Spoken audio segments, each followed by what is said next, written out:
Bonjour, bienvenue dans notre émission NGA Santé. À la présentation, Mélissa Fatouma, accompagnée de Dr René Habakouk, les Carquinos. Aujourd'hui, nous allons parler de deux thématiques, notamment nous allons parler un peu sur en ce qui concerne l'eau et en deuxième position, nous allons parler de l'hygiène de vie. L'hygiène de vie, nous avons trois sous-points qu'on va un peu développer. Nous avons d'abord le sommeil, nous avons l'hygiène buccale, mais aussi l'activité physique. Sans pour autant tarder, commençons avec de l'eau. Alors, de l'eau, c'est un médicament qui est oublié. Pourquoi? Parce que de l'eau, si nous comprenons très bien, 64% du corps humain est composé par l'eau et 75% du cerveau est composé par l'eau. Alors, si nous comprenons très bien, une toute petite déshydratation peut faire à ce que tu tombes malade, notamment le cerveau. Si tu es déshydraté au niveau du cerveau, tu peux tomber carrément malade avec tous les signes neurologiques qui peuvent se présenter.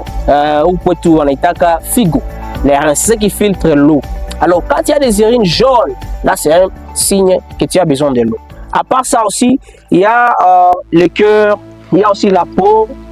Tout ça, ce sont des organes qui sont totalement à 65% composés par l'eau. Alors, quand il y a des palpitations, quand il y a la peau qui est sèche, les lèvres qui sont sèches, là, c'est un signe directement que tu devrais prendre de l'eau. Alors, pourquoi de l'eau? Parce que de l'eau, en fait, ça nous permet de se maintenir aussi longtemps possible en vie. Ce que nous devons comprendre, c'est que la quantité hydrique journalière qu'on doit prendre par jour, selon les études scientifiques, nous devons prendre 40 ml par kilo par jour. C'est-à-dire quoi? Par exemple, tu mesures où tu as 50 kg. Notamment, tu vas faire 40 fois 50 ml qui va te donner 2000 ml. C'est-à-dire 2 litres par jour pour une personne qui a 50 kg. En dépit de ça, tu n'as pas encore réalisé les besoins hydriques de ta journée.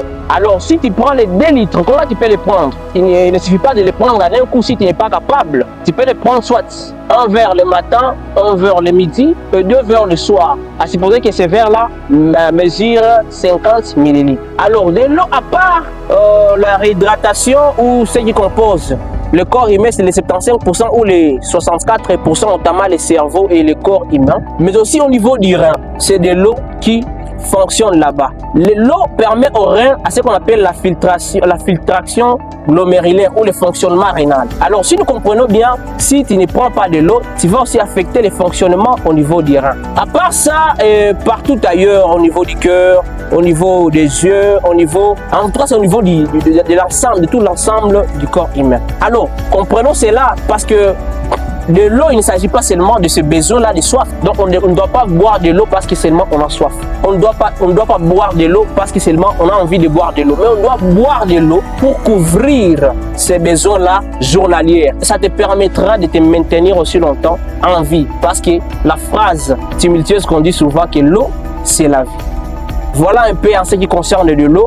D'autres choses, on va développer au fur et à mesure. Mais il y a toute une litanie de la science au niveau de ce qui concerne l'eau. Merci beaucoup. Merci. Votre santé, c'est notre priorité. C'est Dr René Habakouk, les Carquinos. Je nous invite à s'abonner et à suivre notre chaîne NGA TV sur l'émission NGA Santé pour ne pas rater les épisodes en ce qui concerne la santé de tous les jours. Être en bonne santé, c'est avoir du pouvoir. Merci.